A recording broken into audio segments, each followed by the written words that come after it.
Hi everybody, welcome to today's post. Okay, I'm taking a deep breath because this is a biggie. It was 9 p.m. at night when the phone rang, and it was David. He wanted to talk.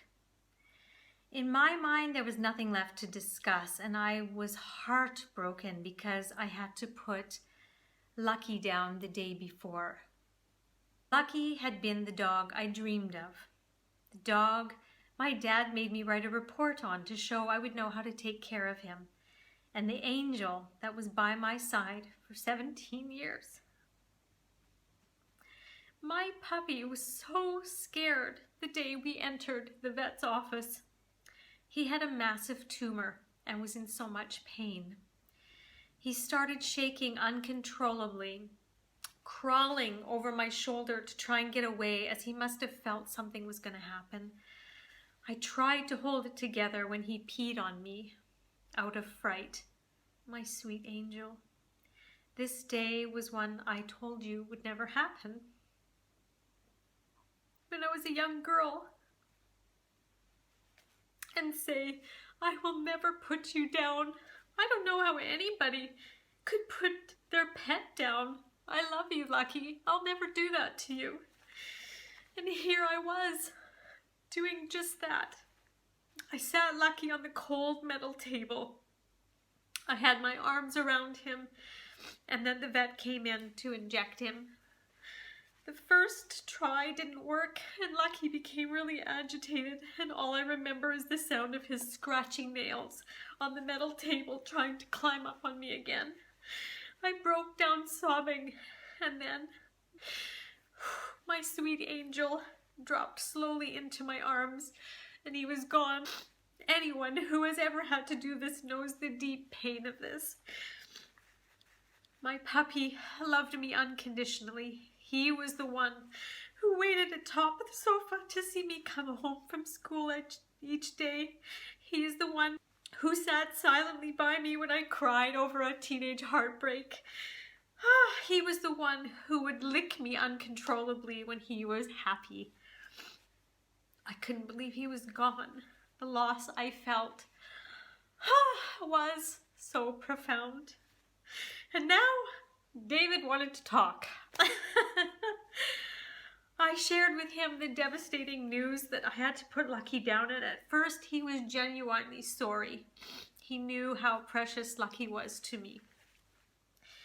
Quickly, though, he wanted to change the topic to us. He was saying all the right things, being sensitive, admitting his wrongdoings, his huge realizations about himself, and how not allowing me to have a credit card was so wrong, and how he did all the things he did was wrong. He wanted to give us one more chance so he could prove himself, and he promised he would be different. I was feeling so emotionally weak. How could I end a marriage, like a marriage, when someone was telling me all these things? I never thought I would get divorced. I had to do the right thing and try one more time. David saw I was opening to the idea, so he rushed and tried to get my answer. Would I give it one more chance? I asked him to give me just a bit more time, as I was still grieving from Lucky's death.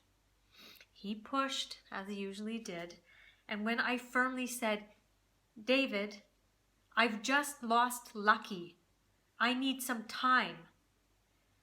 David's reply was, Aaron, he's just a fucking dog.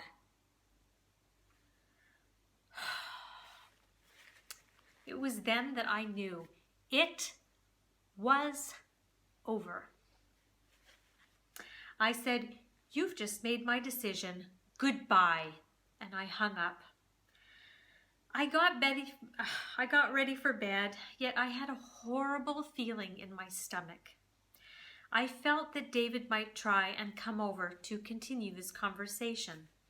This was his pattern.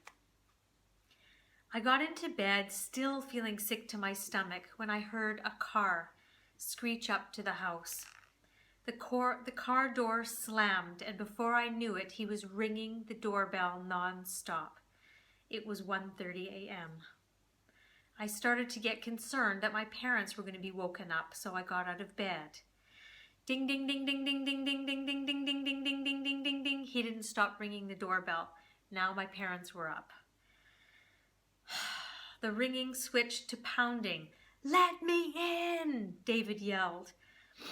I became so scared, especially after my previous experience, that I called 911 and asked the police, "Can you just please, look, my husband and I are separating. He's not taking it well. He's outside my door banging. Please, can you just come over and make him go away?" The police officer kept me on the phone by asking lots of questions, and I just started to get more and more anxious. "Please, just send someone. He's going to break the door down." All of a sudden, I heard a huge boom, and down came a double set of doors, and in came David charging at me. I screamed and yelled, "Please, send someone. He's broken down the door." My father came between me and David, and then a fight broke out. David pushed my father down. "Please send someone. He's broken down the door," I'm screaming. David pushed my father down. My father, who had a soft heart like me, said calmly, "Hey, buddy, please just calm down." "I'm not your effing buddy. Let me talk to Aaron," he replied. Then my mom got involved, and David started yelling obscenities at her. My dad managed to get David out onto the front lawn, but after David pushed him down once more and started wrestling with him, my sister got involved. She came outside with a tennis racket and began hitting him, David, over the head just to get him off of my father. Meanwhile, I'm on the phone begging them, just please, please send someone. And she kept assuring me that they were on their way, but it was taking forever. Finally, they arrived and they pulled David off my dad. One officer handcuffed David and put him in the car, and another came to check on me. He said they'd be back to take my statement. I waited until 4:30 a.m. Meanwhile, planning for a substitute teacher, the joys of being a school teacher, you always have to plan. At 4:30, the police arrived, and as soon as they came in, they said, "This isn't the first time he's been abusive, is it?" I said no. And they told me that he was a typical abuser. As soon as they put him in the police car, he began banging his head on the window saying, "Why are you doing this to me?" Their reply, "Buddy, you did this to yourself." After giving my statement to the police, I fell fast asleep, totally and utterly exhausted, both physically and emotionally.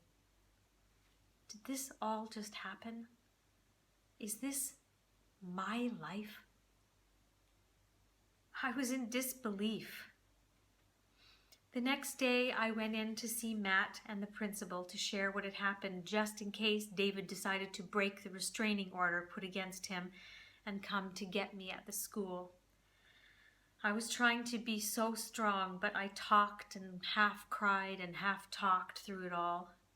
Matt was so concerned, and I admit it felt kind of nice having a man. It felt nice to have a man know that this was unacceptable behavior. Later that day, Matt came to tell me how strong I was and that all he wanted to do in that office was just hold me. I felt very, very cared for a couple of days. So why did I find in my in my mailbox at school, an invitation that said, "Matt and Tanya's house for a scavenger hunt. You're invited."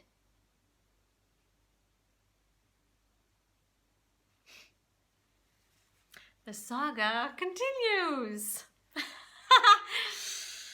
Oh, yes.